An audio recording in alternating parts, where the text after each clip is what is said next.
Arcane, written by Neospector.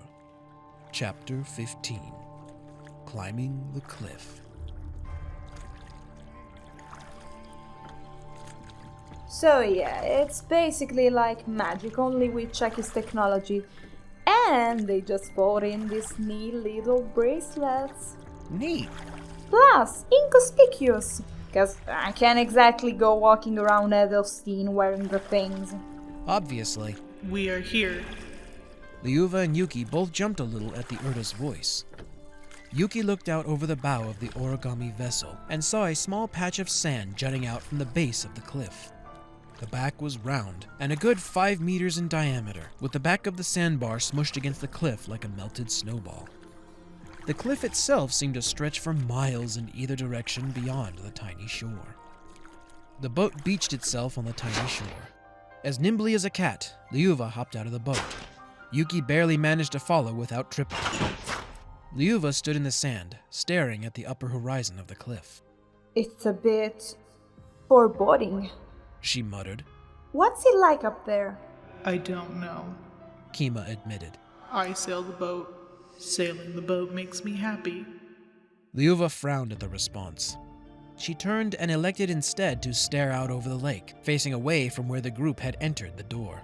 What's with the fog? She asked. Kima turned to stare at where the girl was looking.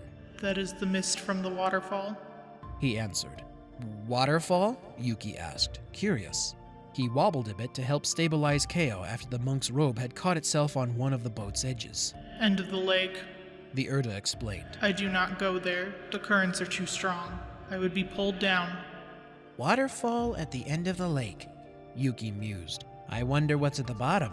Unless Nine Hearts plans to send the Lumiere through the door, let's stick with this place for now.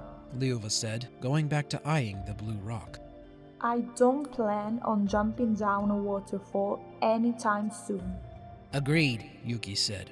Is there anything you can tell us? Kao asked. Any rumors or things we should watch out for? Only what is commonly known. The boatkeeper answered. The area at the top is known as the Extinction Zone. The fires which spew forth will erase your existence. Charming, Yuuki quipped.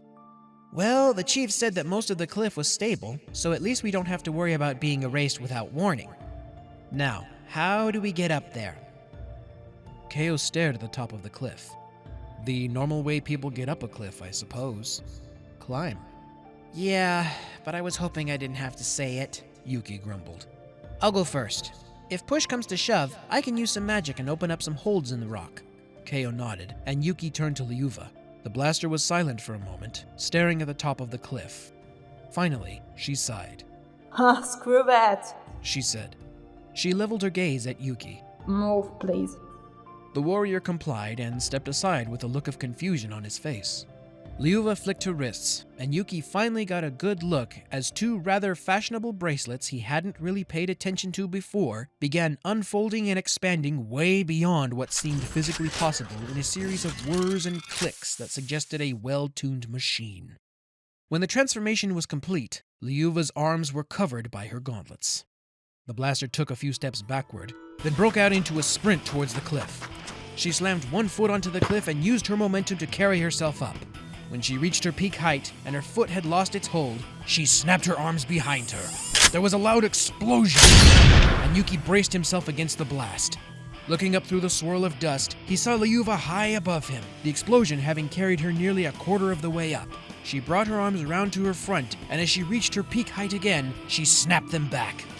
The explosion repeated itself, further away from Yuki's eardrums this time. A few explosions later, Yuuki watched as the girl expertly maneuvered herself forward onto the top of the cliff.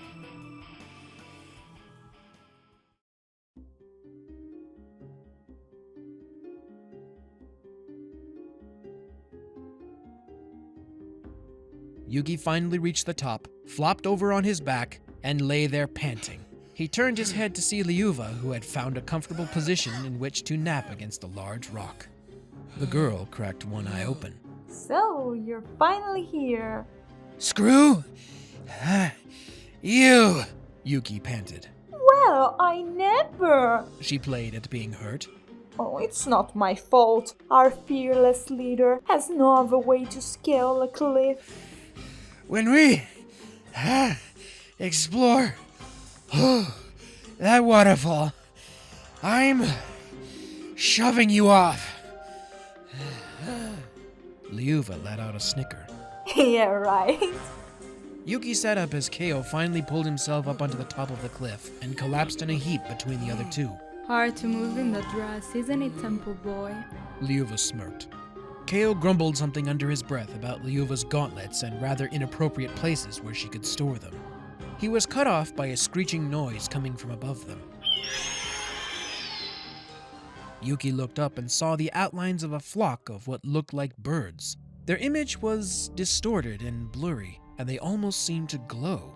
If it weren't for their movements across the sky and the occasional flap of the wings, Yuuki might have mistook them for a constellation of some kind. There's been a few of them flying back and forth for a while now. Liuva said, switching to a more serious tone. They don't seem hostile, and it looks like their nest is further into the cliffs. But they're big! Maybe the size of a small dragon. Any other creatures? Yuuki asked.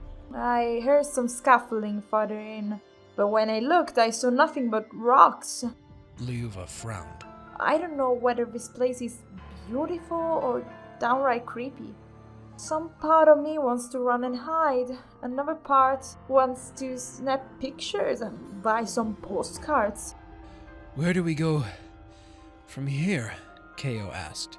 There's a short path that leads away from here, but I haven't explored it yet. No time like the present, Yuuki announced. Should we contact the rest of the group? Already did? Liuva said. Told them we're fine. And Kima's heading back to the town, so the others can start following us. Good. The trio stood up, dusted themselves off, and walked down the path Liuva had found. At least the others will have to climb up that cliff, Yuuki grumbled as he walked. What do you mean, at least? Liuva asked. So they'll at least show me sympathy when I throw you over that waterfall. Liuva didn't respond for a few seconds. You know, Xenon can fly and tear as a grappling hook, right? Shut up.